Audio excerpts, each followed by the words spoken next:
As you know, Chris stars on This Hour Has 22 Minutes, which is the second funniest satire on CBC after Power and Politics. You know, Chris is actually the most expensive comedian at the CBC, and in fact the most expensive in the entire world if you measure on a cost per laugh basis.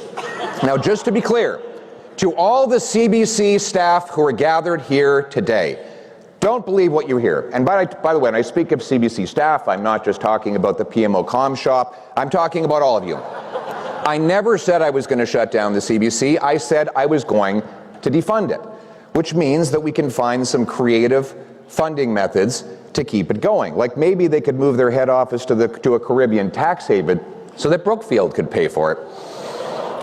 The company might have some spare office space above that bicycle shop in Bermuda.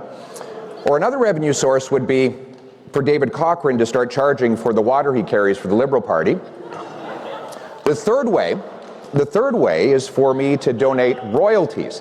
And I'm announcing that I will do that today. Royalties for all those who copy me, imitate me, or steal my ideas. I think Mark Carney is here today. He wanted to have an impersonator of his own, but then he discovered that Mr. Burns is a cartoon. But who's ready to tax the tax? Build the homes. Oh, wait a sec here. They gave me my speech for the January Conservative Convention. Geez, there's got to be some content in here I can use. Down with the out-of-touch elites. Oh, wrong crowd. I know. No more greasy lobbyists. Oh, that's not going to work either. Fire the overpaid consultants. Oh, I see Regan Watts is here tonight, so that's not going to work. All right. I guess we're going to have to settle for some more boring three-word verb-to-noun slogans like eat the food, drink the booze, fake the laughs. But it wasn't just the slogans that people criticized about my last campaign. Look, and fair enough, you know, we made some great gains. We added 25 seats, 2.5 million votes, but we need to get over the top, and that means making some adjustments, some changes, and that means I have to look inward into what changes I have to make. And I've been told since the election that I need to gain those extra few percentage points by being more lovable and human. So naturally, I've commissioned a poll on how to do that, and the preliminary results are in. Option A, I can get a dog, or option B, and I'm quoting the pollster here, I can find more meaningful ways to connect with people on a personal level and make emotional connections with Canadians. So I immediately called the pollster and said, what kind of dog?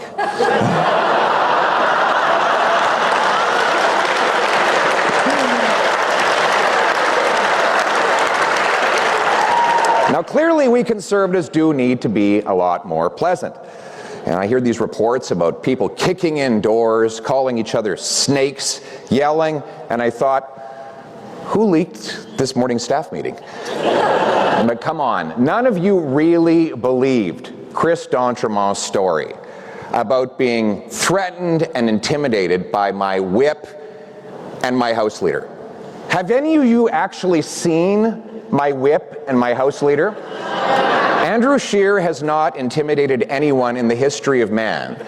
And Chris Workington, well, he is so skinny, he's like the poster child for long-term Ozempic abuse. But the whole thing has us all thinking about caucus management. I think that Stephen Guilbeault would actually agree that this is very important. I hear that the NDP actually rejected having Guilbeault join their caucus. What an ego blow. Come on, Don. Is Don Davies here tonight? Don, come on, man.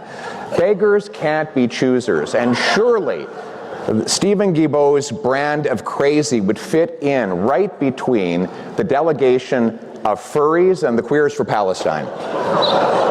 I see that Elizabeth May's here, and that's great, but I have to say I get a little nervous around Elizabeth because she's a hugger, and of course, I'm allergic to feelings. So we'll go back to the NDP. The NDP does have a table tonight, not a full table. They don't have official table status. But we can't forget about the NDP the way Canadians did in the last election. And isn't it great to have the Prime Minister here tonight? Right here in Canada, of all places. So he's been dodging me in question period, but Prime Minister, I don't take it personally, so let's put those differences aside and let's give him a big Grey Cup welcome tonight, everybody.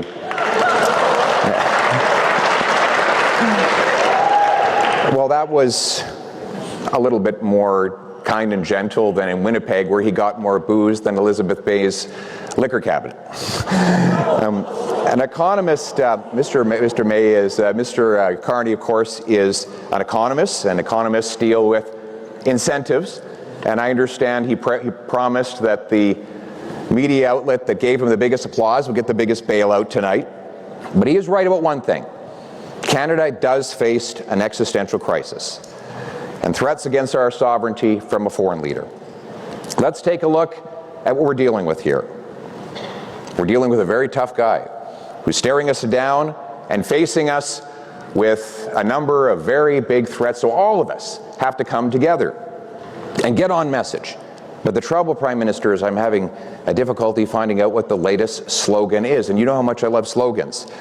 And we're all wondering how you went from elbows up to who cares?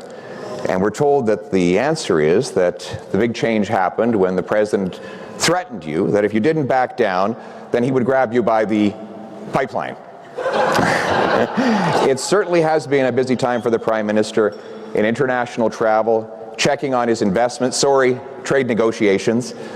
If he's not been fighting for mom and pop shops like Brookfield, trying to get into Gulf states, we haven't seen such an altruistic champion of Canada's economy abroad since the Chinese lent us Dominic Barton. But the Prime Minister can't do this work all on his own. Dominic LeBlanc can't do it all for him either. I think Dominic now has more portfolios than any minister in Canadian history. I think he's just added heritage to it.